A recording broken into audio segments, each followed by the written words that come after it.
पुणी थर तुम मानक दशम श्रेणी पुस्तकर ज्यामितिर तृतीय अध्याय को स्वागत करुछि। आज आम ज्यामितिर थर्ड चैप्टर विषय शीर्षक वृत्तर स्पर्शक बा टांजेंट टू ए सर्कल से विषय किसी आलोचना करवा। ताले कम टू टॉपिक आम आसवा। देख वृत्तर स्पर्शक तुमको मु ये कलापटार डाहाण साइड रे तीनोटी वृत्त अंकन करिछि बा तीनोटी चित्र अंकन करिछि। प्रथम चित्र मनकर एक नंबर चित्र एटा दुई नंबर चित्र और तले अंकन करिछि तीन नंबर चित्र। तीनोटी वृत्त मु अंकन करिछि। वर्तमान आमे प्रथम चित्रटी बुझिबा। एक नंबर चित्र लक्ष्य रख मु गोटे वृत्त अंकन करिछि एवं तार पार्श्व रे एक सरल रेखा L1 अंकन करिछि। मध्यम वृत्त को आसीबा बा दुई नंबर चित्र को आसीबा सेठी गोटे वृत्त अंकन करिछि एवं गोटे सरल रेखा L2 मध्ये अंकन करिछि। थर्ड फिगर को आसीबा एठी मध्ये एक वृत्त अंकन होइछि तसहित L3 नामक एक सरल रेखा म अंकन करिछि। प्रथमे प्रथम चित्र को आसुछि कहिला देखि प्रथम वृत्त रे पार्श्व रे जो मु सरल रेखाटी अंकन करिछि ताहा वृत्त को छेद करूछि कि ना। तुम मैंने उत्तर देव ना यह वृत्त को छेद करू नाही। यह वृत्तर बहिस्थ बा बहिर्देश रे देई चली जाउछि अर्थात वृत्तर बहिर्देश रे अछि तेणु वृत्त को छेद करू नाही। देख पिला माने प्रथम चित्रटी लक्ष्य रख मु वृत्तर पार्श्व रे एक सरल रेखा अंकन करिछि। जदि तुमको मु प्रश्न करे सरल रेखाटी वृत्त को छेद करूछि कि तुमे तत्क्षणात उत्तर देव ना वृत्तटी र बहिर्देश रे ही सरल रेखा अवस्थित यह छेद करू नाही। दुई नंबर को आसीबा अर्थात प्रथम चित्र क्षेत्र में कहि परिबा एठारे वृत्त एवं सरल रेखा परस्पर अणुछेदी they are not intersecting each other. Second case को आसीबा। सेकंड केस रे लक्ष्य रख गोटे वृत्त अंकन करिछि एवं L2 नामक एक सरल रेखा जहा तुमको अति सुंदर भाव में प्रतीयमान हेउथिबो ताहा P और Q बिंदु रे अर्थात दुईटी बिंदु रे वृत्त को छेद करूछि। एठारे आमे कहि रखिबा जे गोटे सरल रेखा वृत्त को दुईटी बिंदु रे ही छेद करिछि। एठी से छेद बिंदु दो किए ना P एवं अन्य बिंदुटी होछि Q। एई दुईटी बिंदु को आमे छेद बिंदु बोली कहू बा इंटरसेक्टिंग पॉइंट एवं जेउ सरल रेखाटी वृत्त को छेद कला ताहाकू आम ज्यामिति भाषा रे छेदक बोली कहितो बा सेकांड छेदक बा सेकांड। ताले जणा पड़िला द्वितीय चित्र रे L2 नामक एक छेदक वृत्त को दुईटी बिंदु रे ही छेद करे अर्थात परोक्ष रे मोती सरल भाषा रे कहि दाको चाहे छेदकटी कोनसे वृत्त को दुईटी बिंदु रे ही छेद करे। नंबर थर्ड फिगर को आसीबा। लक्ष्य रख गोटे वृत्त एवं ठीक ता तल पार्श्व रे मु L3 नामक एक सरल रेखा अंकन करिछि जहा वृत्त को M बिंदु रे छेद करूछि। एठारे M बिंदु अर्थात कहबा गले L3 एवं वृत्त मध्य रे गोटिए मात्र छेद बिंदु अछि। प्रथम रे कोनसी छेद बिंदु नथिला दैट मींस सेगुडी कहले परस्पर अणुछेदी। But in the second case हमें कोन लक्ष्य गले ना वृत्त एवं सरल रेखा परस्पर छेदी अर्थात छेद करूछंती एवं सरल रेखाटी दुईटी बिंदु रे ही छेद करूछि। एक क्षेत्र में सरल रेखा छेदक बोली कहिताउ किन थर्ड फिगर रे सरल रेखाटी वृत्त को छेद करूछि सत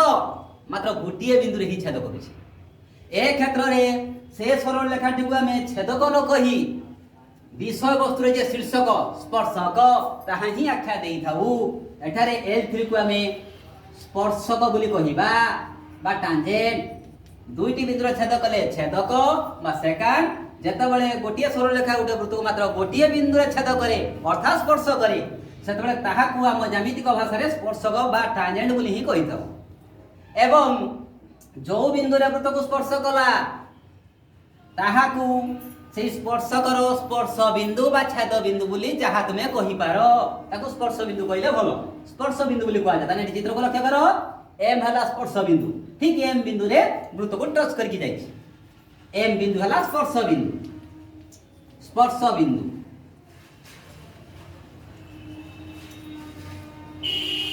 एक क्षेत्र रे मध्य वृत्तद्वय परस्पर छेदी वृत्त एवं सरल रेखा परस्पर छेदी द्वितीय क्षेत्र में वृत्त एवं सरलरेखा छेदी मात्र प्रथम क्षेत्र में वृत्त एवं सरलरेखा अणछेदी। नेक्स्ट चैप्टर को आमे जिबा एवं तत्सहित आउ कतोटी कथा मन रख मु वृत्तर केंद्र रु मु स्पर्शक उपर बर्तमान आलोचना करिया पई चाहूची। बर्तमान वृत्तर केंद्र रु स्पर्श बिंदु को मु जोग गली मात्र वृत्तर केंद्र ओ स्पर्श बिंदु एम ओ एम को जो जोग गली यह तुम मैंने लक्ष्य कर पड़थे यह होची वृत्तर व्यासार्ध एवं जेहेतु यह स्पर्श बिंदु देई अतिक्रम करूथबारु यह को स्पर्श बिंदुगामी व्यासार्ध बोली कहा जाए। ओ एम स्पर्श बिंदुगामी व्यासार्ध बिंदुगामी व्यासार्ध जेहेतु यह स्पर्श बिंदु देई अतिक्रम करूची एवं देखा जायछि जे स्पर्श बिंदुगामी व्यासार्ध एवं स्पर्शक मध्य सृष्टि होता कोण समकोण ही होता है अर्थात 90 डिग्री। परोक्ष रे मु कहिले या बुझिबा जे स्पर्श बिंदुगामी व्यासार्ध स्पर्शक प्रति लंब होई पड़ी थाए जहाँ हमें उपपाद्य रे प्रमाण करिबा उपपाद्य 12 रे।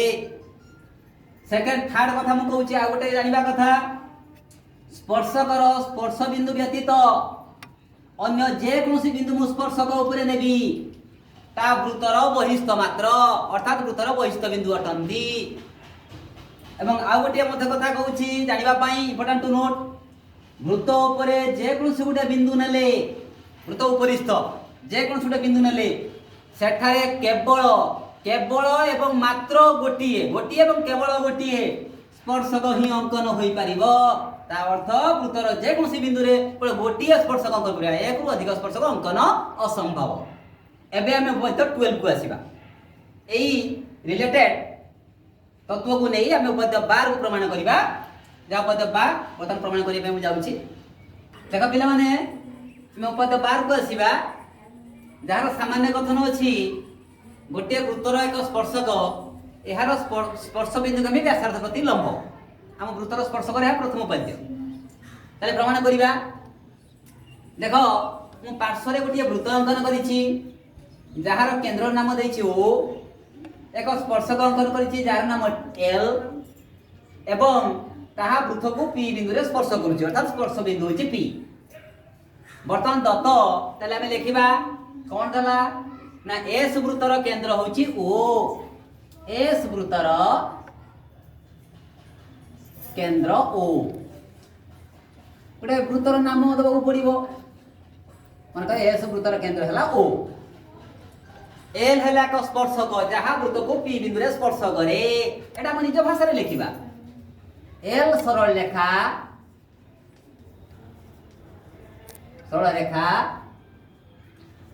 वृत्त को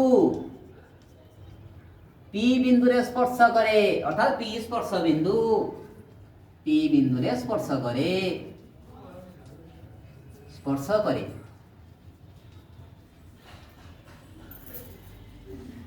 ओपी स्पर्श बिंदुगामी व्यासार्ध जहाँ सामान्य कथन ताकू ही मु प्रकाश करती से एलाम पाई दत्त ओपी स्पर्श बिंदुगामी व्यासार्ध बिंदुगामी व्यासार्ध व्यासार्ध तबे प्रमाण कौन करिबा ना प्रामाण्य प्रमाण करिबा जे OP परपेंडिकुलर टू L अर्थात स्पर्श बिंदुगामी व्यासार्ध स्पर्शक प्रति लंब ताको हमें सांकेतिक भाषा रे लिखिबा OP परपेंडिकुलर टू L प्रति लंब का देखिबा। देन हम पॉइंट को आसीबा हमें नबा अंकन साहाय्य अंकन नहीं परबा डाटा प्रमाण को मध्य जाई पार प्रमाण को पळेबा सेମିତି विषय धरण लेठी अंकन आवश्यकता नाही। देखो पिला माने वर्तमान मु ए एल सरल रेखा बा एल स्पर्शक ऊपर एक बिंदु मने होची क्यू पी को छाड़ी पी भिन्न भिन्न बोले पी को छाड़ी बा पी व्यतीत अन्य एक बिंदु होची स्पर्शक ऊपर क्यू एक बिंदु नेली क्यू पी भिन्न अर्थात पी को छाड़ी बर्तमान ओ क्यू को मु डॉट डॉट चिन्ह द्वारा जोग कली ओ क्यू को जोग कली बर्तमान मते कुह ताले मु नेली कोन प्रमाण रे एल सरल रेखा परे पी भिन्न एक बिंदु की क्यू निया जाऊ एवं ओ क्यू को जोग कर दिया जाऊ बर्तमान मते कहिलो देखी O Q greater than O P हेबो तो प्रमाण रे मु जहा कहली से लिखिबा हमें एल सरल रेखा उपरे एल सरल रेखा उपरे पी भिन्न अर्थात पी व्यतीत पी भिन्न एक बिंदु क्यू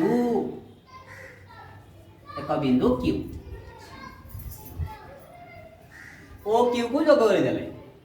बर्तमान देख तो मौके बुझे दउची चित्र अनुसार ओ क्यू को अंकन कले बर्तमान कहिलो देखि मते ओ क्यूटा ओ पी ठारू बड़ हेबो तो निश्चित हेबो O Q greater than O P आमे बोते भाबिबा जे चित्र रे देखा जाउची बोली बड़ ना तार कारण होउची काहे की बड़ एटा हेबो तो ठारू ना ओ पी हला वृत्तर व्यासार्ध आमे वृत्तर संज्ञा तळे वृत्त पूर्व विषय में जानि छंती पढि छंती वृत्तर व्यासार्ध ओपी क्यू हला वृत्तर बहिस्थ एक बिंदु से बहिस्थ बिंदु सहित वृत्तर केंद्र को जोड़िले जो रेखाखंडी पाउछंती ता निश्चित भाव रे वृत्तर व्यासार्ध ठाରୁ बृहत्तर होइथाय एहा वृत्तर संज्ञा अनुसार तेनु जेहेतु बहिर्देश रे एक बिंदु क्यू किंतु पी टा होची वृत्त उपरिस्थ एक बिंदु तेणु वृत्त उपरिस्थ बिंदु को जोग कले जो रेखाखंड पाइबा ता वृत्त बहिस्थ बिंदु सहित जोग कले रेखाखंड ठारू सबसे सान होई थाए एई दृष्टि रो ओ क्यूटा ग्रेटर देन ओपी मु लिखि दोची ब्रैकेट सहजता शॉर्ट याला कोन जेहेतु ओपी होची वृत्तर व्यासार्ध ओपी वृत्तर व्यासार्ध एई कारण रो सेटा बड़ होई थाए बा एटा सान होई थाए वृत्तर व्यासार्ध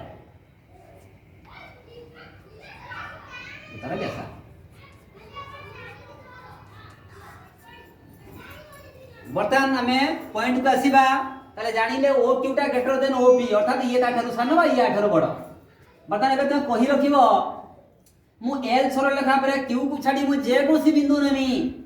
स्पर्श बिंदु व्यतीत जे कोनसी बिंदु नेमी क्यू नै छि अन्य जे कोनसी बिंदु नै पारे नेले तांकर दैर्घ्य बा तांकर माप निश्चित भाव रे ओपी ठारू ही बृहत्तर हेबो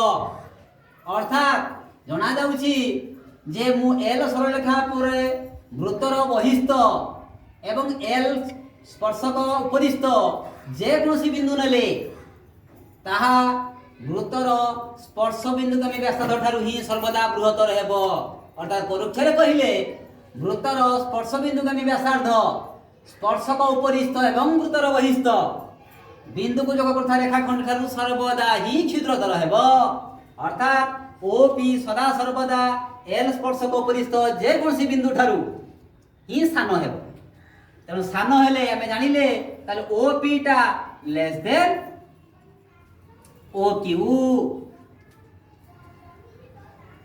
एतरे में जानि छंती जेहेतु ओपी टा एल सरल रेखा परे जे कोन स्थान लेख बिंदु नेले ता ठारू सान होउची एई रेखाखंडटी अर्थात व्यासार्धटी तेणु ओपी टा एल स्पर्शक प्रति लंब होइथिबो काना जे क्षुद्रतम होइता से ही लंब भाव रे बढ़ी थाए तेणु अतएव ओपी परपेंडिकुलर टू एल ताको मु शॉर्टकट रे कहि देली बा शॉर्टकट रे कहि देली जेहेतु यहा एल सरल रेखा परे जे कोनसी बिंदु हला वृत्तर बहिस्थ ठारू या सान हेउची मैं जानि छंती कोनसी रेखाखंड सेतबेले क्षुद्रतर हुए जहा सबले लंब होई पड़ी थाए से स्पर्शक प्रति लंब होई पड़िथिबा रेखाखंड ही सेही स्पर्शक प्रति समस्त बिंदु नेले एवं ताको जो गले रेखाखंड ठारू ही सान हो ताले ओपीटा हमें क्लियर गेले जे एल प्रति लंबटा ही सबथुरु क्षुद्रतम ताले ओपी पर ता हम प्रमाण करिबा जे गोटे वृत्तर एक स्पर्शक यार स्पर्श बिंदु का व्यासार्ध प्रति लंब अर्थात ओपी हला स्पर्श बिंदु का व्यासार्ध एल हला स्पर्शक दा परपेंडिकुलर बिला सूचय दिया प्रमाणित मु ताको संक्षेप रे प्रकाश करी